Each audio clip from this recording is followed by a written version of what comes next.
All right, we're continuing with part 3 of the document dump from the NPD police reports, documents 150, no, 101 through 150. And we're on document 116 now. If you haven't been paying attention, make sure you're watching these in sequence. I'm going to go ahead and get started right away. I don't think we're going to get through. I wanted to do these in 3 1-hour sessions, and it looks like this is going to go a little bit longer than that this time, but it is what it is. Dustin Baker from 1/11/2023, trip to Boise with evidence and retrieval of property. Prior to coming back to Moscow, now this is January 6th, 2023, so this is after Brian Koberger has been identified and that investigation's on its way. Prior to coming back to Moscow, I stopped at, I believe this is Dylan Mortenson's residence in Boise to retrieve the personal items which had been released to her earlier the week by accident. So, listen to this again. Prior to coming back to Moscow, Idaho, I stopped at Dylan Mortenson's residence in Boise to retrieve the personal items which had been released to her earlier in the week by accident. So some people had in the police department had given her some of her items back, which they shouldn't have done. I packed these items into my vehicle and returned to Moscow. So evidence in the case, listen to this, evidence in the case was returned to Dylan Mortenson by the police department by accident, and then they had to go recollect it. Once you have that happen, chain of custody out the window, because now we don't know what happened to that evidence. We don't know what happened in between. Anything could have happened. And so again, if Dylan ever was a suspect, and of course nobody's ever going to suspect Dylan of anything, if she was, that evidence has been tainted, but they just take it back to the police department. At least it's noted on here. Now, one item of note is on the items were being loaded into the vehicle. I was driving a Ford Fusion. We were able to get everything into the vehicle except for a small table. Now, am I wrong? Maybe this isn't Dylan Mortenson. It's got to be. It's got to be, right? It's got to be. Anyways, we attempted to get several items in there. We attempted several times to get the table into the vehicle. So there was a table that was taken back. It was not going to fit.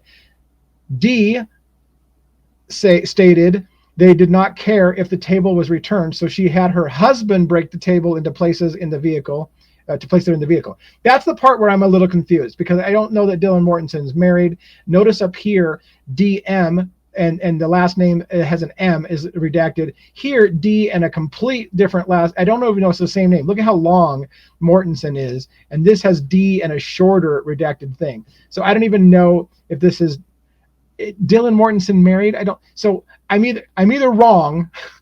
Either I'm wrong and it's not Dylan Mortenson has a residence in Boise, Idaho, and she took some of her items back and they had to go collect it again.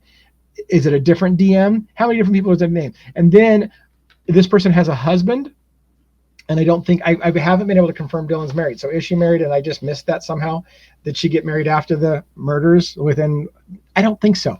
I think this, gosh, I feel like I should have vetted this shit, right? I don't understand this. I feel like this is Dylan Mortenson's residence in Boise in which they retrieved personal items that she had taken and they got it back into evidence. But maybe I'm wrong. Maybe it's somebody completely different, somebody, a family member or something like that.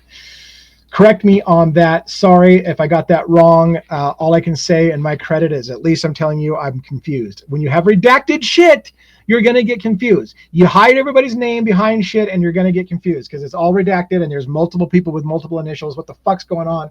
Anyways, Dustin Blaker's report January 11th about an event on January 10th, the day before. Now, let's get into this. On January 10th, 2023 at around 1500 hours, I met with Ann Taylor and her team at the Moscow Police Department. Taylor is the defense attorney for Brian Koberger. Taylor had arranged to go through the garbage sent to us from Pennsylvania by the FBI investigators, items from Madison's room and Xana's room, 2 vehicles belonging to Ethan Chapin, and personal items belonging to Ethan, Dylan, and Bethany. Now, I don't remember the date on the previous one, but it sounds like when Ann Taylor finds out that there's things that are missing, that may be when they went to get more stuff back from Dylan. I don't know. Again, redacted fucking documents can be very difficult. Pardon with my multiple F-bombs. After looking at the garbage, now this is the garbage so Ann Taylor's looking at the garbage collected from Pennsylvania. It is back in Moscow, I believe. So after looking at the garbage, Taylor identified several items that she felt would be that they could discard since they contained perishable goods and they had started to spoil. So they've got trash pull. They've got, they arrested Koberger on December 29. It's 11, 12 days later. There's rotting trash in there, and Ann Taylor, so they've collected trash, and Ann Taylor, as the defense attorney from Koberger, they're not allowed to just throw that shit away without the defense attorney having a chance to look at it. She sees it. There's some spoiling food in there. She's like, you can go ahead and toss out the spoiling food. We don't need to have the rotting food sitting around. Thank you very much for keeping all of his trash, but you can get rid of the garbage. So that's explanation, the universal translator explanation of what just happened there. Now, we placed these items on a shelf located in the northeast corner of the storage garage at the police department. Taylor also identified several items that she wanted us to keep until she saw reports of these items. Taylor was good with where we are keeping the mattress, bed frames, nightstands, shelf, and sheets from Madison's room and Xana's room. So Ann Taylor's looking over the evidence. She's saying, keep this, don't keep this, whatever. I want to look at this more. I want to see the report on this. Defense attorney doing her job. Now, I escorted Ann Taylor and her team to the city shop where they went through personal items that were removed from the 1122 King Road residence weeks earlier. These items belonged to Bethany, Dylan, and Ethan. So again, things that belonged to them. Now, when Taylor was done, she identified several items that she wanted Moscow Police Department to hold, and she was going to request an order from the judge to take these items and have them tested. Ann Taylor saw some things in the evidence collected from Bethany and Dylan and Ethan that she wants to examine by her own standards with her team. These items were placed in a cardboard boxes and placed away from the other items so they could not accidentally be released. Because I think accidentally released shit is something that already happened. They already gave some of Dylan's stuff back to her. So they're like, let's not make that mistake. And let's make sure that Ann Taylor wants to see these things more carefully. Let's set them aside so it doesn't get accidentally released to the individuals. Taylor and her team looked at both vehicles while they were in the shop. So these are vehicles of those like Ethan and that were in the shop. And then Taylor stated she would contact Bill Thompson's office and would advise him when she felt the items could be released. So in other words, she's asked to look more critically at some items, and she'll tell Bill Thompson when she's done with those items. What she's looking at, by the way, in my opinion, is very interesting. Very interesting in my opinion. Now, Tyson Barrett, 118. This is about an event on 12/14, so it's a good month after the murders.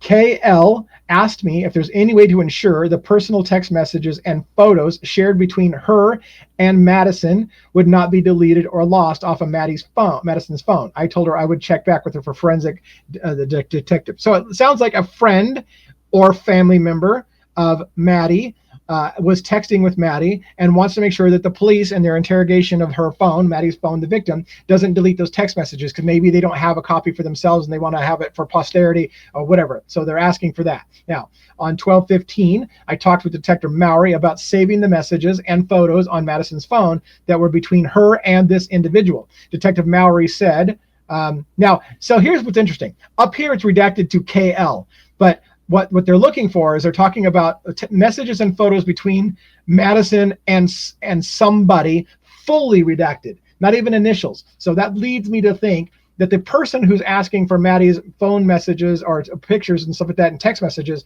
is asking for something about between Maddie and somebody else. Because why wouldn't they just why wouldn't they leave it redacted the way they did above? Do you follow my logic? Whoever KL is wants some kind of messages and photos between Maddie and somebody that's fully redacted. They don't even want us to know whose that name is. That's my opinion. Detective Mowry said he could save the information separately on a disk. He then suggested providing the disk to L. Again, back to the redacted person above. Whoever this is in the middle that they want to get a conversation between Maddie and somebody that's fully redacted. It's not the same person who's asking. So it's not like they're asking for a conversation between them and Maddie. It's between Maddie and somebody else. That raises interest to me. I then spoke with the Latah County prosecutor, and he said I could release the disk to this person.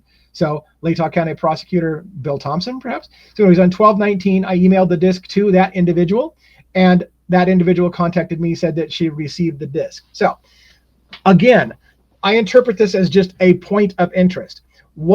who is this person and what conversation are they specifically interested that's on Maddie's phone between her and some person fully redacted, not apparently the person that is asking for the information. I find that interesting. I'm not making any speculations or conclusions about it.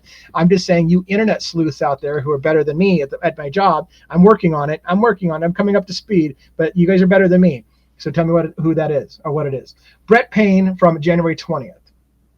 Now, on January 18th, well after Kohberger is being the main suspect and the only suspect, according to what I think. Once they decided Brian Kohberger was it, that was it. Everybody else was ruled out, and it's all hands on deck. How do we prove Brian Kohberger did it? How can we make him connected to the girls? Oh, shit, we can't. How do we place him in the house? Oh, shit, we can't. Well, we know it's the guy, so how do we make it fit? We'll get there. Anyways, on January 18th, I spoke to K.A., E.A., so these are people who are related, I think, to somebody. Reference a suspicious occurrence that she and E remembered at 1122 King Road residence. I called K and asked her what she remembered. K told me that she came to Moscow to celebrate E's birthday on such and such a date. Kaylee Gonzalez had planned a party for E at 112 King Road residence that evening. Now, I can speculate who EA is. We know an EA in this case is K, EA's mother or sister. I don't know. I'm just going to leave it because I don't know that that's the important part of this. Now, Kay stated several people to include Gonzalez and E.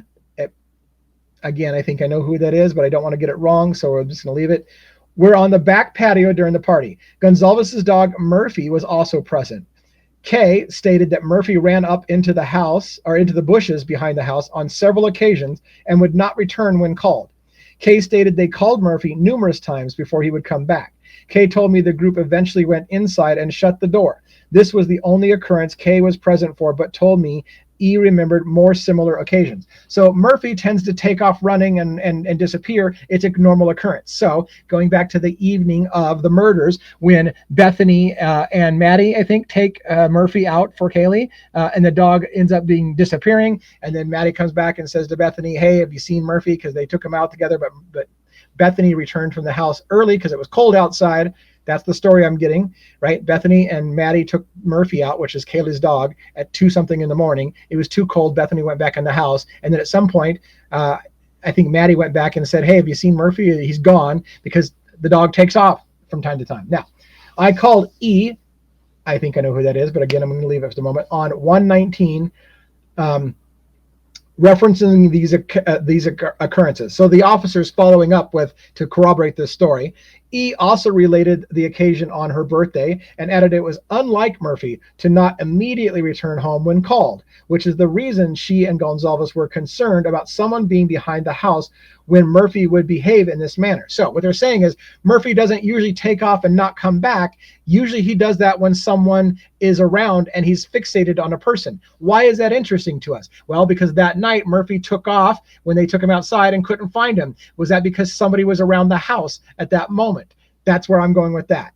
So is it important to know that Murphy didn't normally take off, that Murphy normally came right back when called, but the times that he didn't was usually because he was fixated on someone. And so when Murphy would not come back, the girls would be concerned that he was going after someone. So was there somebody outside the house around 3 o'clock in the morning that Murphy took off after? That's a question. It's just a question. Now, E told me about another occasion on 10/29, October 29th, during which she was at the 112 King Road residence for a Halloween party. E told me Mogan, Gonzalez, Kernodle, and Chapin were all present at the party. During the party, E stated the group gathered on the back patio once again, and Murphy began to run into the wood line behind the house and not come back. E told me that they heard noises too. She described those noises as similar to what it would sound like if someone was moving through the woods on foot.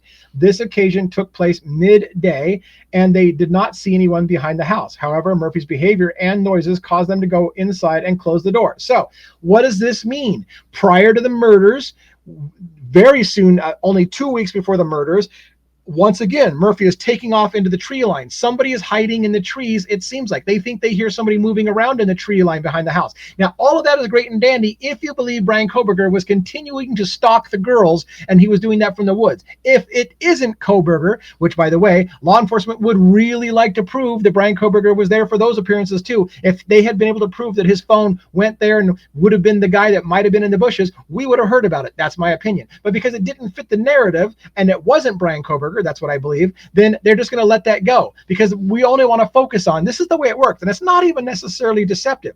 They've got their guy. They know who it is. So they're not going to lead people to go off on wild goose chases because they know it's not related because it's not Brian Kohberger. That's what I'm telling you. I'm telling you at the bottom of the line, Murphy is going and chasing after people around the house. They hear people in the bushes around the tree line. Somebody's watching the house. Somebody's stalking Kaylee. She's nervous that she's being stalked. She's called the police multiple times. She's being stalked. She's got something going on around her. People are terrified. They're closing the door. They're thinking they're being watched. And all of that is not Brian Kohberger. Police repeatedly told us, law enforcement has told us, Bill Thompson has told us, they really wanted to make a connection between Kohberger and the girls, and there wasn't. There's no evidence of stalking whatsoever. So who is stalking?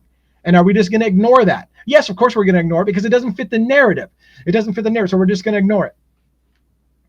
All right. So the last occasions E remembered took place approximately 2 weeks prior to the homicides. E was unsure of the date. E stated Murphy displayed similar behavior of running into the woods and not coming back when called. E also recalled an occurrence during the same time frame, exact date unknown, where she and Gonzalez returned to the 1122 King Road and found the rear sliding door standing open and Murphy was missing. E stated that they had to go and look for Murphy after they found the door open. Once again, repeatedly, we are hearing that the girls are freaked out. Somebody is coming into the house, perhaps, leaving the sliding glass door open. Murphy's gone. He's chasing after people in the wood lines. All of that shit would be great story if it was Kohberger, but it can't be Kohberger because trust me, they poured through Kohberger's phones. I'll guarantee you they poured through his phones and his locations. Do some critical thinking. If Brian Kohberger is dumb enough to take his phone to the crime scene of the murders and just turn it off before going there, why wouldn't he do that every time he went to the house and he was stalking the girls? He wasn't stalking the girls. They know he wasn't stalking the girls. His phone wasn't there at the house in the tree line, but somebody is stalking the girls. So we're just going to pretend like nobody's doing this? Are we just going to pretend that Kaylee didn't have a stalker? Are we going to pretend that the dog isn't repeatedly taking after people in the tree lines, that they hear people watching the house? The girls are terrified. They're locking the doors. They're being afraid that they're being watched. They're reporting to multiple friends that they have stalkers going on. All that shit's going on, and we're just going to ignore it because Brian Kohberger is the guy. And by the way, we can't make him connected to any of that stalking shit, so we're just going to ignore the stalking shit. We're just going to ignore it. Why, Hippler, why is that not an alternative suspect? Especially if we can tell you who was in the tree line. Now, I'm not saying I can. That's not what I'm saying. What I'm saying is if we were allowed to pursue who's stalking the girls, who's around the house, who could be in the tree line, if we were allowed to, then we would have maybe an alternative suspect. No, we can't do that because the killer arrived by car. And so who would be standing in the tree line? Makes no sense. We know the killer arrived by car. I can't get over how stupid that is. I'm going to keep bringing it up over and over again. Now, I asked E if it was common for people who didn't live at 1122 King Road residents to walk in when no one is home. E stated it was not uncommon and added members of such and several friends of the females who lived there would come and go at will. So it could be that somebody just came over and left the door open. That wouldn't be necessarily uncommon, but it did freak the girls out enough that they closed the door and they were worried that something was going on. And they had reported that they were stalking and they were afraid that somebody was watching. All these things were reported and numerous times by the police. I thanked E for her time and concluded the interview. Okay.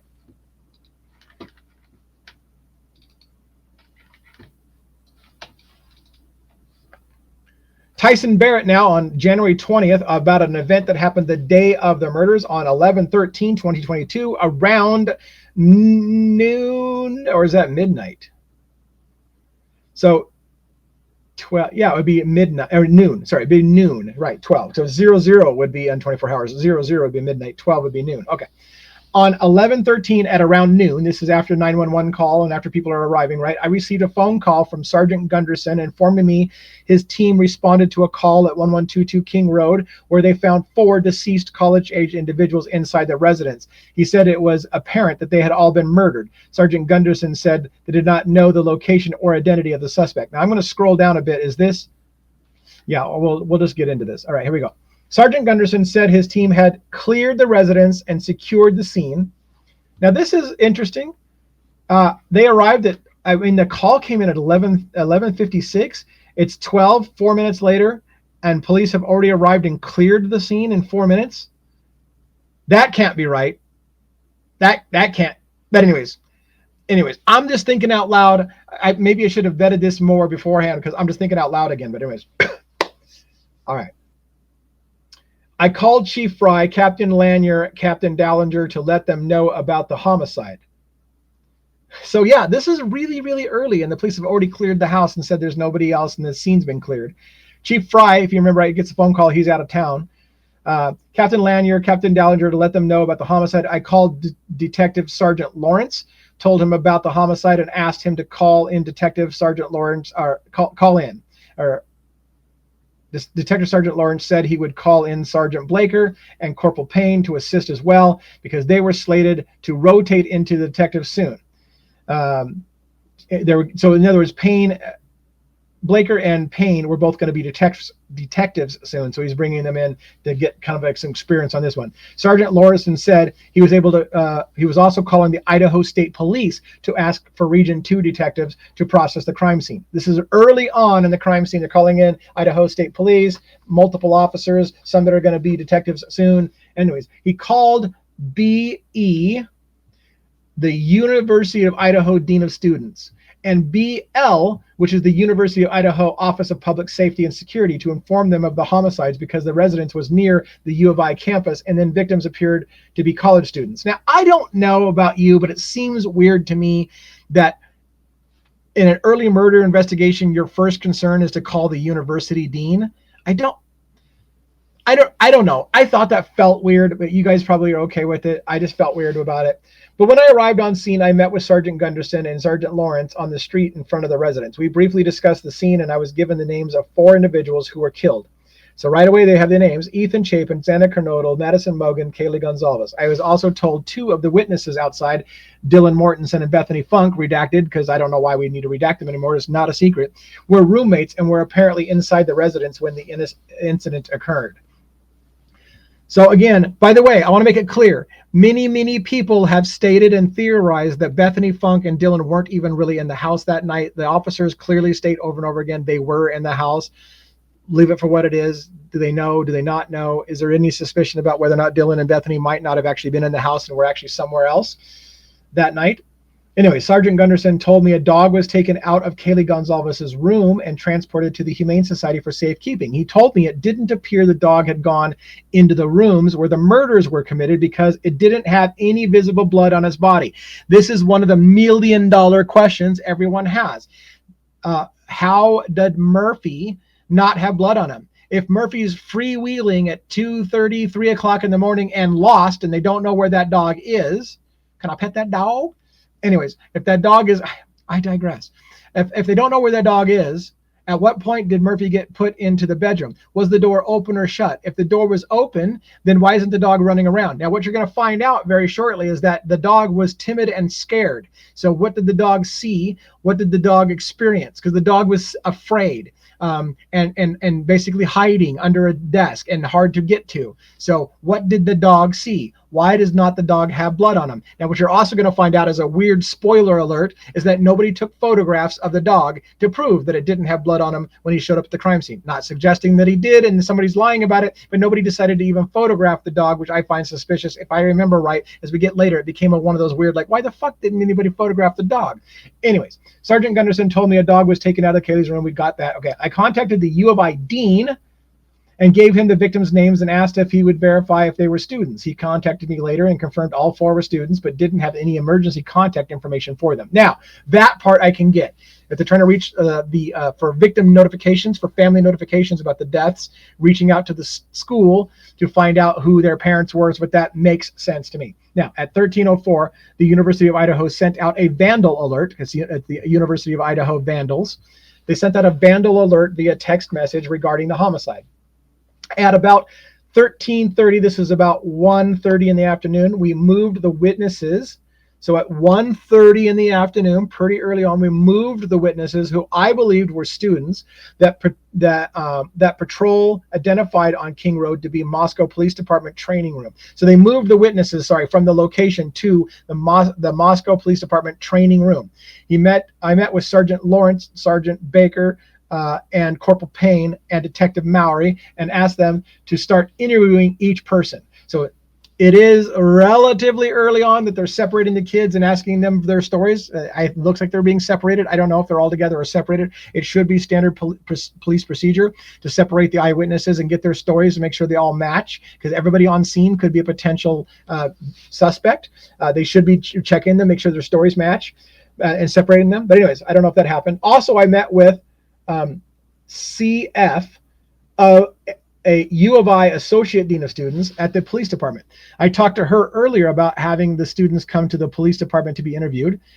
F had an assistant with her, and they were there to comfort the students and be a resource if necessary. So the university sent down somebody to comfort the girls, the students, part of a care thing, right? So while I was in the training room, I was told 2 of the witnesses were Ethan Chapin's something, Maisie, and Hunter. So what I'm saying is, here's what I'm going to say that sentence really says when it's not redacted. Ethan Chapin's brother and sister, or something like that. Siblings is probably what it says. So while I was in the training room, I was told that 2 of the witnesses were Ethan Chapin's siblings, Maisie and Hunter. That's what I'm going to guess it's saying. They told me that their parents had been informed of Ethan's death, and they were on their way to Moscow. I asked Sergeant Lawrence to arrange death notifications for Kaylee Gonzalez and Maddie Mogan's parents. He later informed me a Kootenai deputy went to the Gonzalez home to notify them of Kaylee's death, and they had already been made aware. I believe the Gonzalez family received a phone call very early on that beat the police to notifying them of the death of Kaylee Gonzalez. Now, Captain Dallinger told me he met Xana Carnota's father, Jay, is that Jeff, on scene. Captain Dallinger said he asked Jay, is that Jeff, to meet him at the police department where he informed him of Xana's death.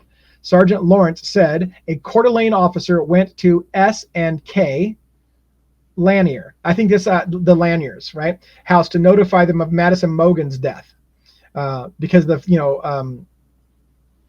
a whole thing with the whole stepfather and stuff like that. So anyways, remarried and stuff like that. So Madison Mogan's, so Ben Mogan's is her father, but I can't remember the K Lanier. Anyways, that's the story. My mind is not quite there. I know roughly who it is, but then my mind's blanking. K is Madison's blank. Sergeant Lawrence was informed. So that's the relation that Lanier has to Maddie. Sergeant Lawrence was informed that the Laniers had been informed and were already on their way to Moscow. When the Laniers arrived at the police department, I'm hoping I'm getting that name right, the Laniers, by the way. I think I am. When they had been informed they were already on their way to Moscow, when the Laniers arrived at the police department, I did the death notification and asked Sergeant Lawrence to interview them. At around 14:15, so that's 2:15 in the afternoon, I met with the president such and such and his staff in his office on campus. I told them about the homicides and that the suspect location identity remained unknown. I returned to the police department, and JD, I would believe that's Jack DeCoeur, approached me asking if he could, yes, I know it's Jack DeCoeur. I returned to the police department, and Jack DeCoeur approached me asking if I could release the dog, Murphy, to him. He said he and Kaylee Gonzalez both owned the dog. At that point, I was busy working with detectives and administration and didn't release the dog. Like, the last thing on this detective's mind right now as they're doing death notifications and interviews is whether you get your dog back right now. Sorry, it's on a low priority list for them. Now, I talked with Corporal Payne, who had interviewed Jack DeCoeur. He said DeCoeur had been in a relationship with Kaylee Gonzalez, indicating they broke up a few months ago. Corporal Payne said that DeCoeur told him he and Gonzalez remained friends after the breakup. I asked about the dog that had been removed from the residence and taken to the animal shelter. Corporal Payne said that DeCour told him that he and Kaylee both owned the dog. Later that afternoon, DeCour approached me again and asked if I could release the dog to him. I called Captain Lanier. Am I getting Captain Lanier and the Laniers mixed up, or is there... Fuck.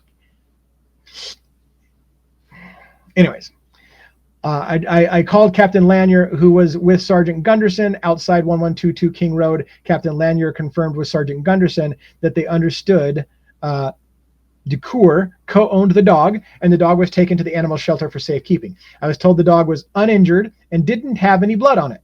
I agreed to release Murphy to DeCour because it was my understanding he had only taken the dog into custody for safekeeping and was the owner. I asked to have patrol officer meet DeCour at the animal shelter to release the dog. I continued to work. So some have argued that Jack DeCour is strange in the sense that his girlfriend just got wiped out and murdered, including some of his friends, ideally, or whatever, allegedly, and his only concern is the dog. I don't know if I'd word it that way. I'm an animal lover, so I'll give him a little bit of break. I would want my dog back too, maybe even for comfort. Maybe he wants the dog for comfort because it's a bad time. But the point being is some have criticized Jack DeCour about being more concerned about the dog than about Kaylee.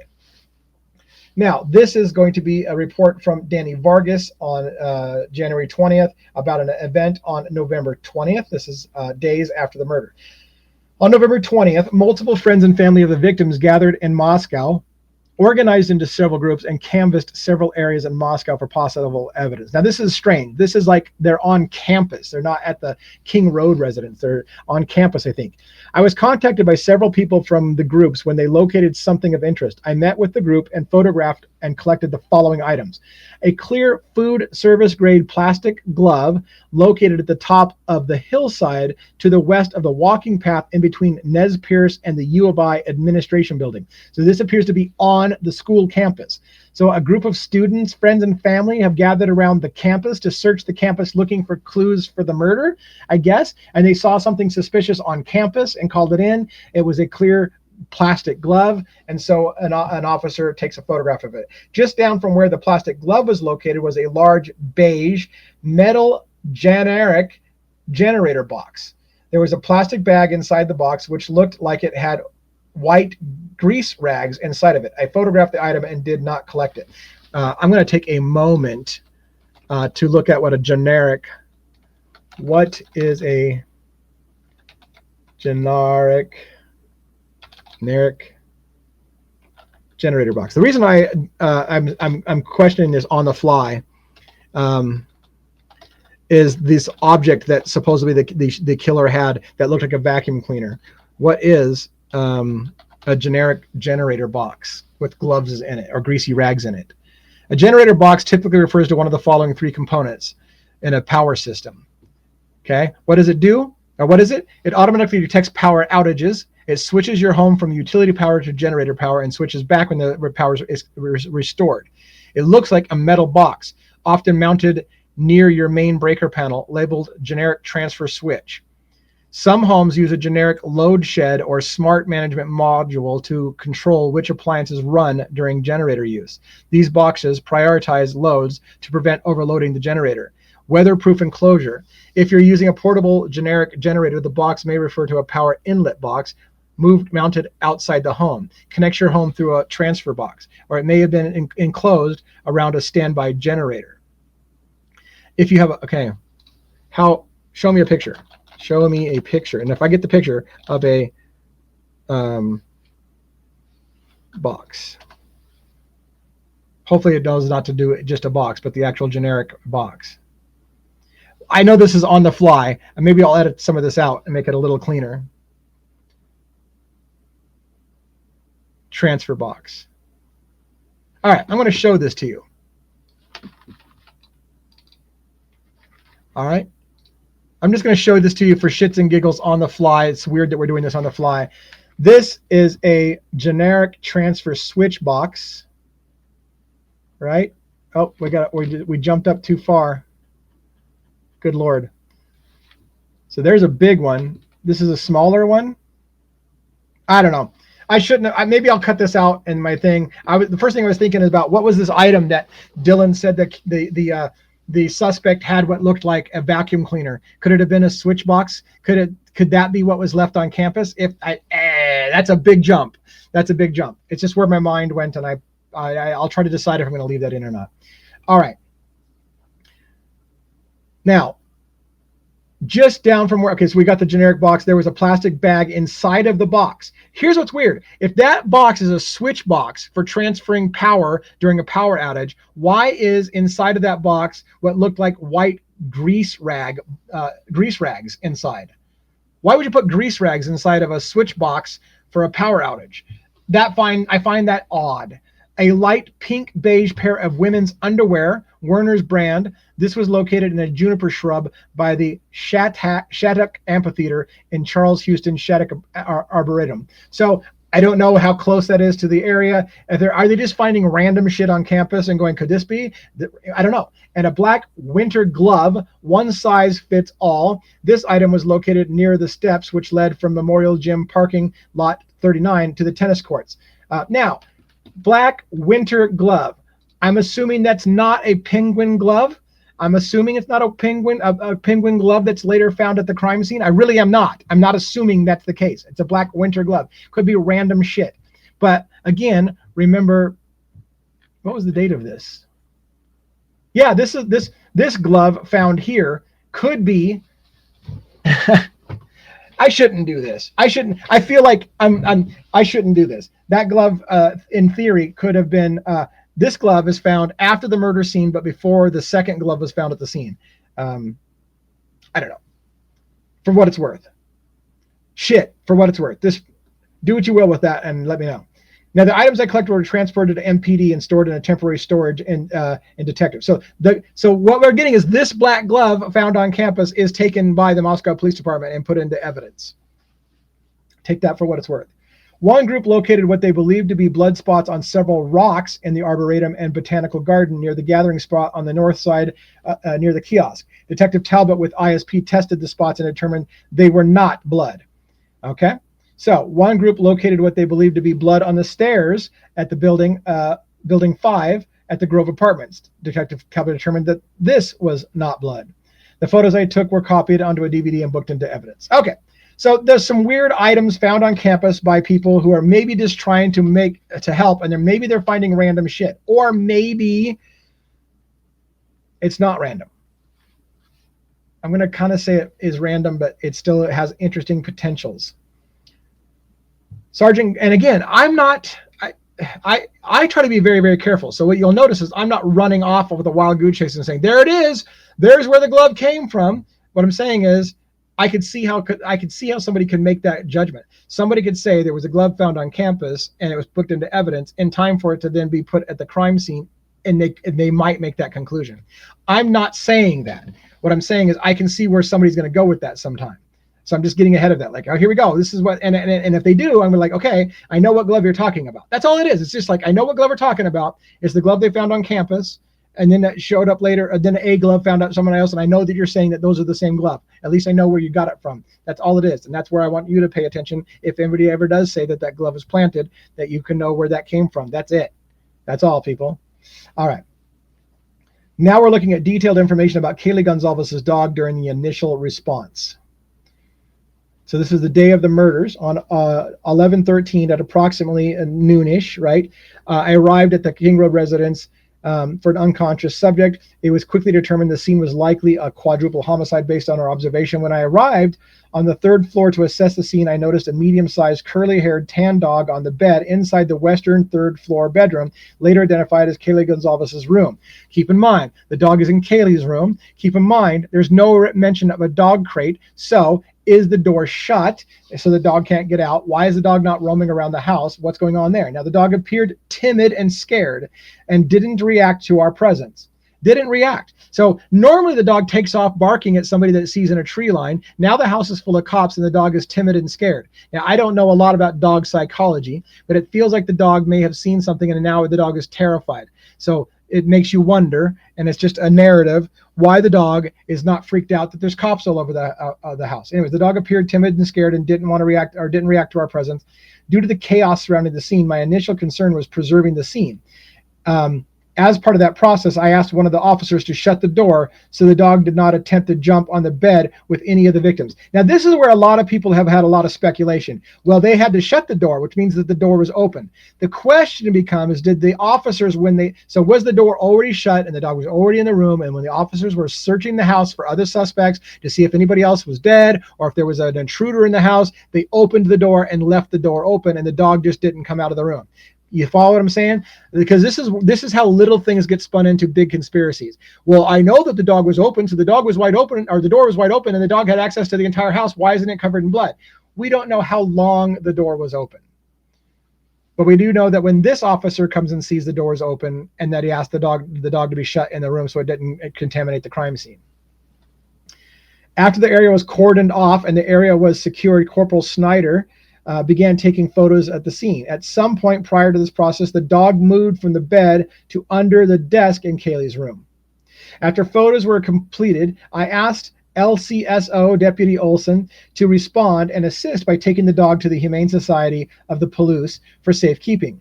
I collected the dog from under the desk. The dog was timid and took some coaxing to move from under the desk, but did not appear to have any obvious injuries or stains on its body or paws. Due to the amount of blood inside the bedrooms where the victims were located and the lack of blood on or around the dog, I don't believe the dog was on or around the victims. I walked the dog to the front door where Officer Warren was stationed and asked him to hold on to the dog until Deputy Olson arrived. A short time later, Deputy Olson arrived. I walked the dog from Officer Warner to Deputy Olson, who was standing in the street.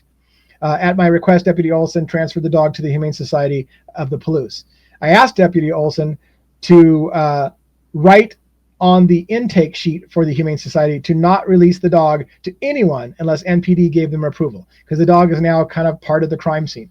The interesting part about all of this, again, is whether or not the dog was loose and about. Did somebody lock up the dogs before murdering the girls? Or did Kaylee simply close the door and leave her dog in a closed room to sleep the night in Maddie's room? Was Kaylee originally in her room with her dog and the sheets pulled back, as we were told, and going to sleep there? Did somebody take her from her room, leave the dog in the room, and take Kaylee to Maddie's room? There's a million scenarios. But apparently they think it doesn't matter. We don't need to know what exactly happened. We know what happened. One guy confessed to killing everybody, and that's the end of the story. It's all you need to know. You don't need to make a narrative and figure out what happened and why the dog is in the room and why the dog's not covered in blood. It doesn't matter. Nobody cares. That's what they think. That's what they think. Nobody cares. Nobody cares. You got somebody who confessed, so who cares where the dog was? It happened. It happened, so let it go. After I released the dog to Deputy Olson, I resumed managing the scene until I was relieved by the detective unit. I did not take any photos of the dog, specifically during my response to the scene. Some of the photos taken by Corporal Snyder, evidence item, have the dog in the background. The dog can also be seen on my BWC, my body-worn camera. All right. I don't want to hear about the detective's BWC, body-worn camera. Lawrence Mowry, 1/24/2023. On November 19th, 2022, so this is a week after the murders, roughly, I applied for and was granted several warrants for financial institutions who serve the Moscow, Idaho region. I'm looking for, the warrants were approved for the records of Ethan Chapin, Maddie Mogan, Xana Kernodle, Kaylee Gonzalez, L.A., BG, DM, probably, anyways, more. I'm not going to even, the point, what I want to know and what I don't understand is this standard police procedure? Why are they grabbing the financial records of the victims and other people in the house? I think these other people are people who were there that night. Why are they grabbing the financial records? Did they think the girls bought something? Were they looking at what was purchased, trying to find out who bought what? What exactly are they looking for in the financial records of the victims? This is what is the million. And again, and maybe it's standard police procedure because they don't know exactly what happened. And again, this was this was before Brian Koberger was even identified, and they're looking for what happened. But they're looking at the financial records, and I find that interesting. Any video surveillance they're also asking for that is from the Bank of America and so on. Other things. The warrant was served on November 19th, and they ask for PayPal, Venmo information, Umpqua Bank information, and so on. Financial information, and earlier they were looking not only just at financial information, but they were looking for somebody related to Kaylee and wanted to find out how much money the guy made, or girl. I don't know if it was a guy or girl. I think it was a guy. And they were looking into how much money did he make. And I found that super interesting. What's with the financial angle? And I'm not suggesting anything super sketch about it, but it's things that make me go, all right. Oh, I don't need to do that. I don't know why I'm doing that. All right. Sorry this takes so long. Lawrence Mowry, 124. I know people tell me, quit saying sorry. We're in for it. Just do it. More financial warrants. This time they're looking on November 28th. My records for those warrants were approved for the following financial records of all these individuals. So he asked for it, I think, on the 27th. Yeah, 27th, he asked for it on the 28th that it was approved. Again, American Express, they're looking for Banner Bank, Discover Bank, Idaho Central Bank, Numerica, Potlatch, First Federal, Wells Fargo. Again, digging into the financials, I find that interesting to me. Also of interest is this right here. This was interesting. Lawrence Mowry, 124, Microsoft preservation. On December 7th, I was requested by Corporal Brett Payne, to complete a preservation letter on the Microsoft Xbox gamer tag of somebody, which was reportedly the user tag for, and that's the $1 million question. Who is that?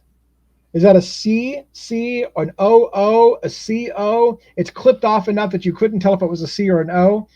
They're looking for a gamer tag on an Xbox for somebody.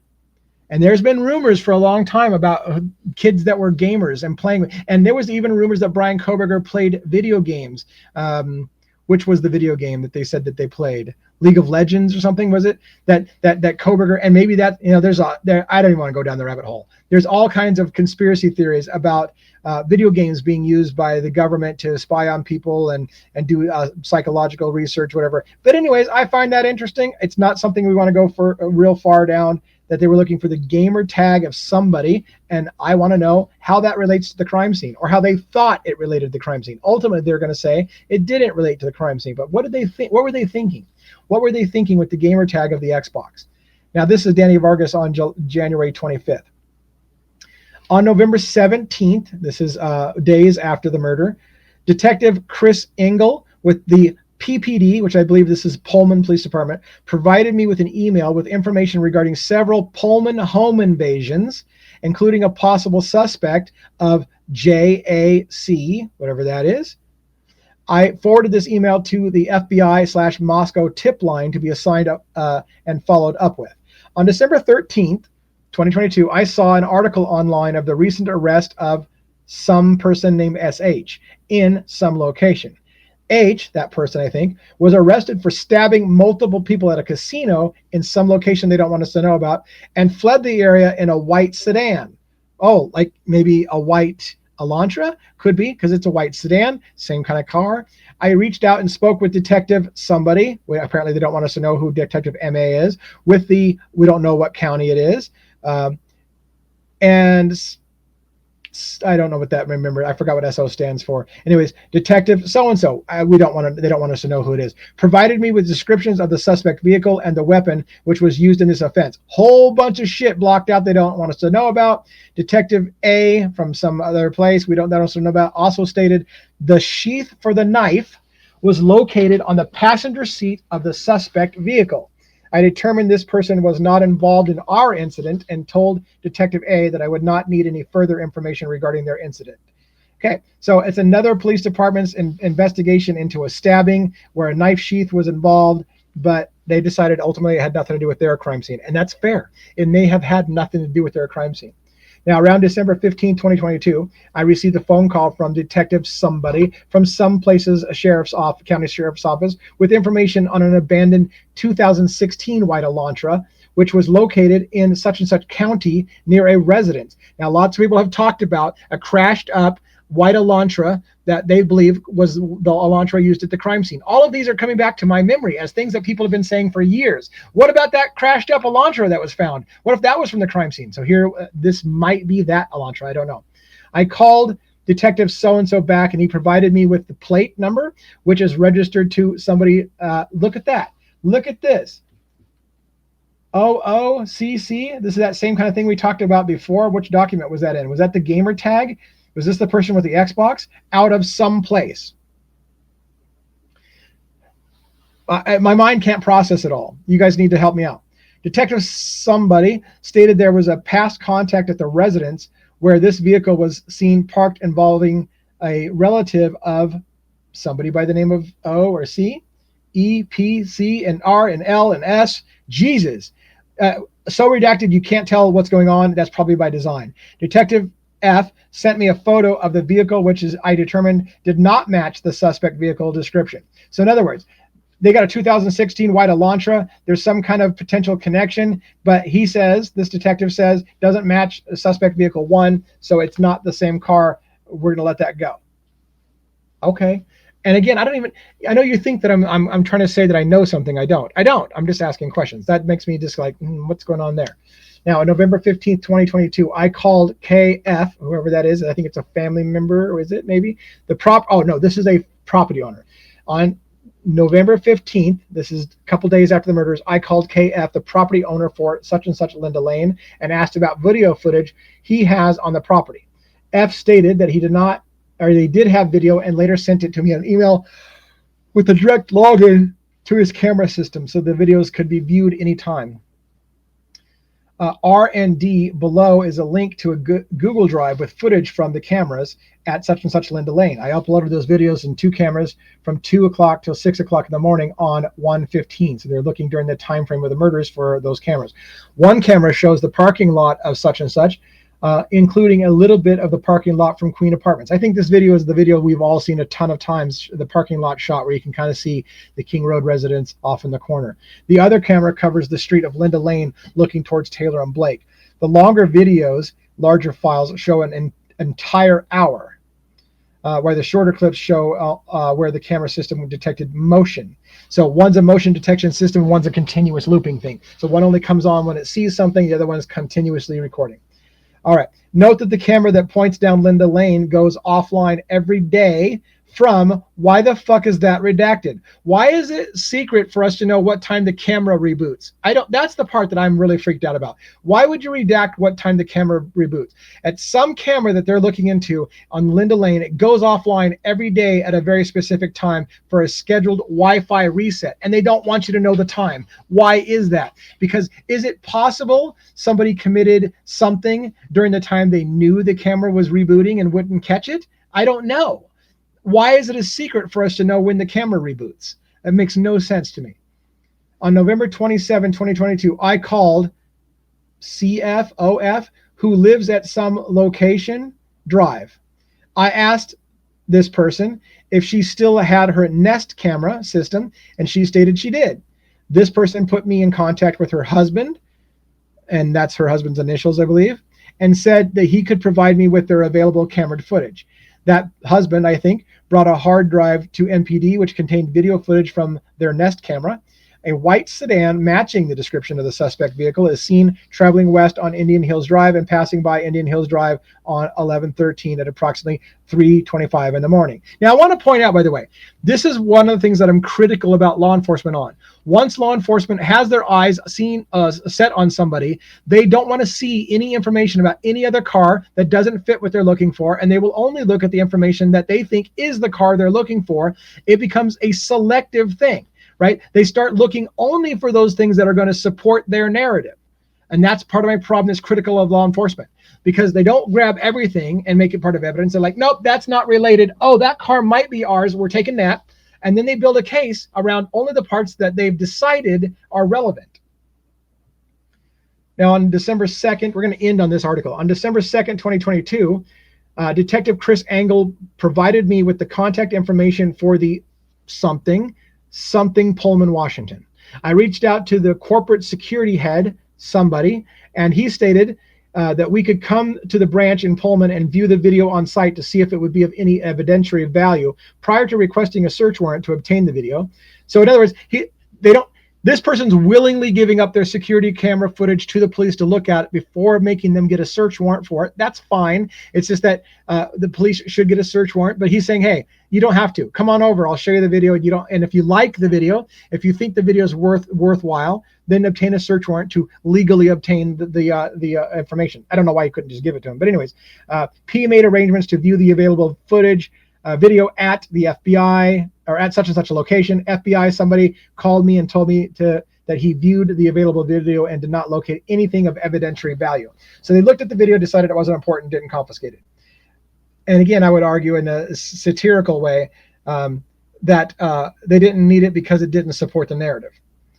Now, on January 3rd, 2023, this person that we're going to not identify, Pullman PD records specialist, so this person may be a Pullman PD, Police Department's record specialist, sent me a link to PullmanPoliceDepartmentEvidence.com and shared all videos and photos for 2 Pullman Police Department cases, and something and something. That's the 2 cases.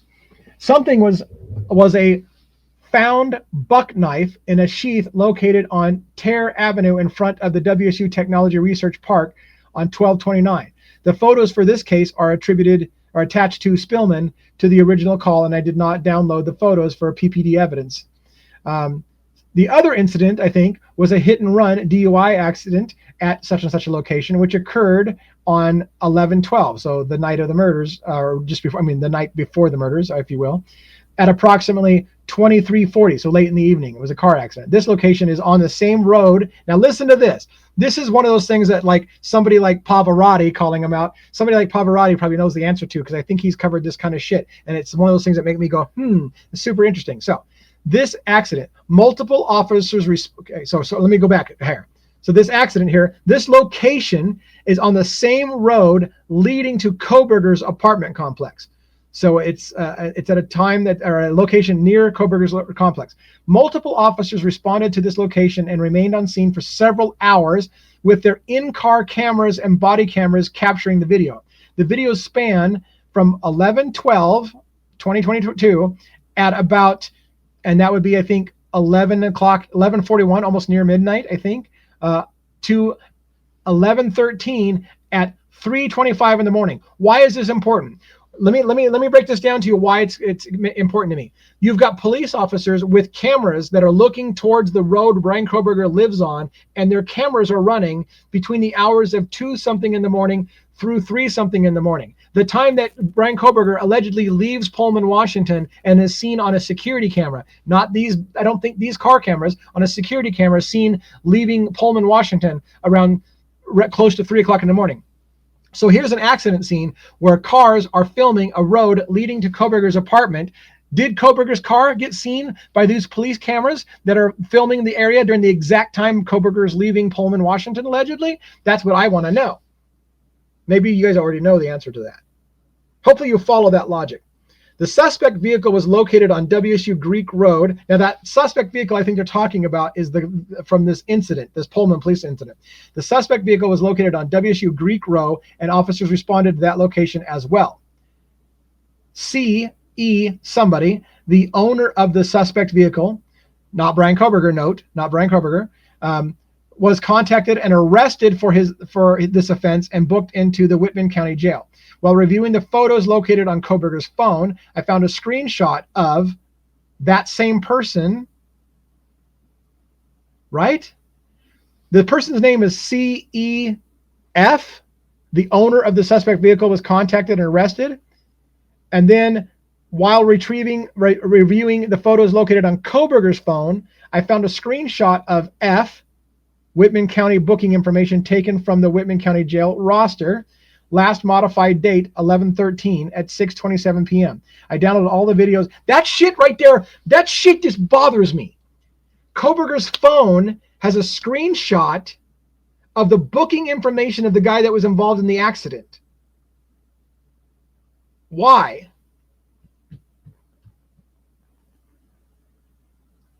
I can't make heads or tails of it. My brain's not working.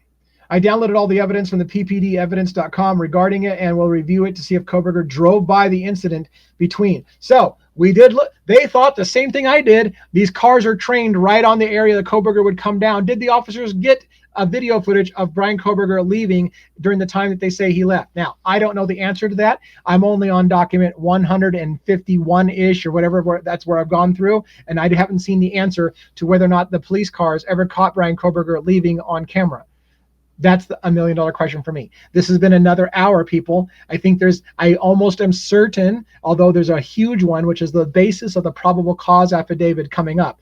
I think we're going to do 4 one-hour videos on this set of document dumps. Thank you for watching. I'm sorry that I'm kind of loose today on not having a little tighter, and I'm all over the place, and I'm giving you free-flowing thoughts as we go. But hopefully you can enjoy it and appreciate it with me. You're discovering it with me.